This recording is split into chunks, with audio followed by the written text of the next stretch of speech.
I'm the Universal Architect Cer'Preme Mason. Just come to bring y'all a little quick message from Universal Knowledge Seekers. This message right here today is like, it's still in response to what's going on out there right now in Baltimore, all of the uprising and what's been going on. But one thing I want to say is that in the South, that uprising thing been going on down here for years. I'm right here in Richmond, Virginia. I'm in Richmond, Virginia. I'm in the old capital of the Confederacy right now. I'm where it all started at. I'm living in the place that all our ancestors, the reason that every black man that's here, that came here via slave trade, the reason you came here is because you came here via Richmond, Virginia. This is where you stepped off the ship set down here in the off the James River and came to their first settlement, which is known as Jamestown, Virginia. So what I want to say is that down here in the South, the struggle has been real. It's always been real for us. And if you think about it, when you got a people that's dealing in a harsh environment, one thing about nature is that nature will have some way to produce something to balance that out. Now, if you check out the South and you think about the struggle that's been going on in the South has always produced our greatest leaders. I mean, we have Elijah Muhammad coming from out the South there in Georgia. We have the father of Clarence 13X. He came from out South, from out of Danville, Virginia. You got Noble Drew Ali, who came from out of parts of North Carolina and South Carolina. You got a lot of your great figures that came to be what they are due to the struggle that created them in their environment. And that will always produce one that will come forth to set the balance right. Now, like I said, I'm living out here in Richmond, Virginia, and this is the start of everything. The struggle always been real in the South. Black men getting killed and the police getting off, ain't nothing happened. Man, we used to that down here. It just got real for y'all up north. But down here in the South, it's always been real like that. Finding brothers hanging from trees, police killing brothers, and get what they do, they get time off with pay. Doing the investigation, then they're back on the force. These are the things that happen to go on down here in the South, and we used to dealing with that. But one thing about the South is that the South has always had uprisings. We used to uprising down here in the South. You see, and what's going on in the North, that's new to y'all. You got to think about it. It was so bad in the South that everybody was doing what? Trying to run to the North. Y'all was trying to run to the North where it was bad at. It just started getting worse in the North now. Now it just started reflecting in the North what was once going on in the South. Now I want you to follow me this way a little bit. Now if you follow me this way, what I want to let you know is that I'm standing right now over what's known as Richmond Slave Burial Ground. If you look out here.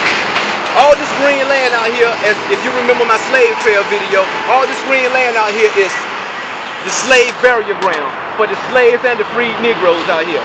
Interstate 95 runs over here, and part of Interstate 95 was built over top of this. But right now you have an overlook at the slave burial ground. This is where our ancestors laid down at, right here on all this green grass out here.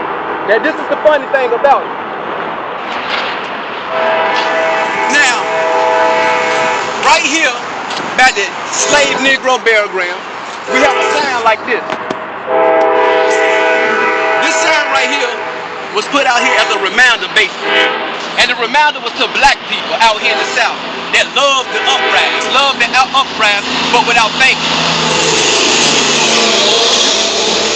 See, we did that for many years out here. We had our uprising, and we went to war with the enemy, and every time we was defeated because we never had a plan. We just got mad and uprising. And that's one thing about our people. We don't really want to do nothing till you get mad, and you want to show a person what you can do. Somebody make you mad, you gonna show them what you can do. Oh, she don't think I can get nobody else, but let me show her I can. Oh, you don't think I can get a job, let me get up and show you I can.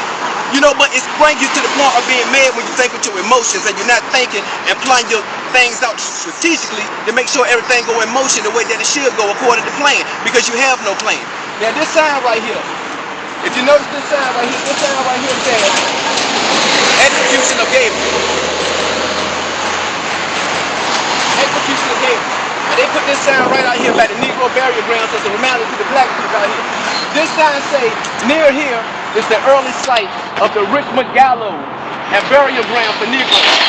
On the 5th of October 1800, Gabriel, an enslaved blacksmith from Brookfield Plantation out here in Henrico County, it said he was executed there for attempting to lead a mass uprising against slavery on August 30th, 1800. It say a fierce rainstorm delayed the insurrection, which was portrayed. It was portrayed by two slaves. It say Gabriel escaped and eluded capture until the 23rd of September. It say then, when he was arrested in Norfolk, he fled all the way out to Norfolk, Virginia. It's after he was arrested in Norfolk, he was returned to Richmond. He was returned to Richmond on the 27th of September. It said, and he was incarcerated in the Virginia State Penitentiary. On the 6th of October, he stood trial and was condemned. At least 25 of his supporters were also put to death there or in other jurisdictions. That was a message that was put out here to us. You can uprise, but we gonna kill you. And everybody that want to uprise with you too is gonna die. And people, we got to stop losing lives. Losing lives meaningless. I mean, you know, we fight for a good cause, but we have no strategic plan. And we got to have a strategy. We got to have a strategy. I'm not saying that it's not time to retaliate. I'm not saying that it's not time to rebel. But if you would do things like that, we got to have a plan. Perfect planning prevents poor performance. I just came here to bring y'all this little message because, you know, I'm your brother and I love you. And I just wanted to let y'all know, we down here in the South, we really understand what y'all going through. We overstand it because we done already been through it, been there, brother. But we thinking more wisely now, more civilized now. It's time for everybody to think like that. We got to wake up as a people, come together as one, union, as one. I'm Cer'Preme Mason. I'm your brother, and I love you. Until next time, peace.